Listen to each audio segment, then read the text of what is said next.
नागपुर में गणेश मूर्तियों के विसर्जन के लिए कृत्रिम तालाबों की व्यवस्था की गई है। इस वर्ष हो रहे विसर्जन में पिछले वर्ष की तुलना में पीओपी की मूर्तियों का प्रमाण कम दिखाई दे रहा है। इसके साथ ही भक्तों द्वारा अपने घरों में ही विसर्जन किए जाने को लेकर भी दिलचस्पी दिखाई दे रही है। नागपुर महानगर पालिका द्वारा विसर्जन के लिए मोबाइल टैंक की भी व्यवस्था की गई है। गणेश मूर्तियों की स्थापना के बाद आज विसर्जन का दिन है। नागपुर महानगर पालिका द्वारा विसर्जन के लिए किस तरीके से तैयारियां की गई हैं, उस पर हम अधिक बातचीत करेंगे। हमारे साथ मौजूद हैं घन कचरा व्यवस्थापन विभाग के प्रमुख डॉक्टर गजेंद्र महल्ले। उनसे हम जानने की कोशिश करेंगे और हमारे दर्शकों को बताने की कोशिश करेंगे कि आखिर किस तरीके से वो बेहद भक्तिभाव के साथ और सुविधाओं के साथ में मूर्तियों का विसर्जन कर सकते हैं, अपने घरों के आसपास कर सकते हैं। सर, ये बताएं कि मूर्तियों के विसर्जन के लिए किस तरीके की व्यवस्था की गई है? गणेश विसर्जन के लिए पूरे शहर में नागपुर महानगर पालिका की ओर से 413 आर्टिफिशियल टैंक की व्यवस्था की गई है। उसमें हमारे 19 टैंक ऐसे हैं कि जो घर घर जाके मोबाइल आर्टिफिशियल टैंक रहेंगे, जिसमें घर घर जाके लोगों से मूर्ति स्वीकार करेंगे। इसके साथ साथ नागपुर महानगर पालिका ने माननीय आयुक्त महोदय की संकल्पना से 10 जोन में 10 मूर्ति स्वीकार केंद्र, मूर्ति दान केंद्र भी हमने खड़े किए हैं। ये पहली बार नागपुर महानगर पालिका ने नया संकल्पना चालू की है।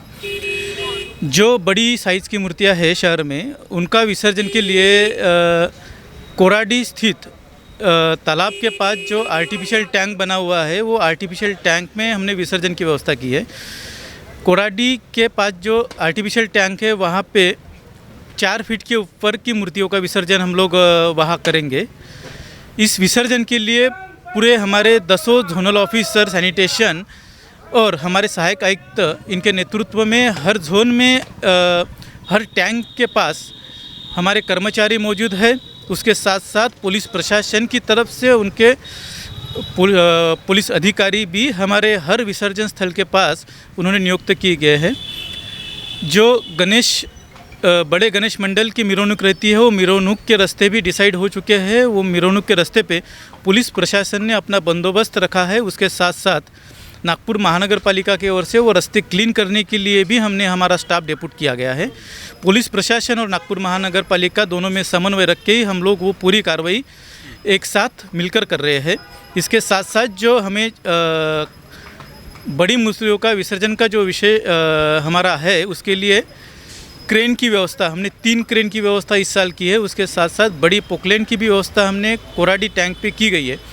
वहाँ पे एडिशनल स्टाफ नियर अबाउट हमने 130 मैन पावर प्लस हमारे फायर ब्रिगेड के भी नियर अबाउट 40 एम्प्लॉयज़ हमारे फायर ब्रिगेड के, ऐसा पूरा स्टाफ। और उसके साथ साथ स्वयंसेवक हमारे साथ जो जुड़े हुए हैं, जो अच्छे खासे स्विमर है, वो वह सहायता के लिए वहाँ पे खड़े रहेंगे।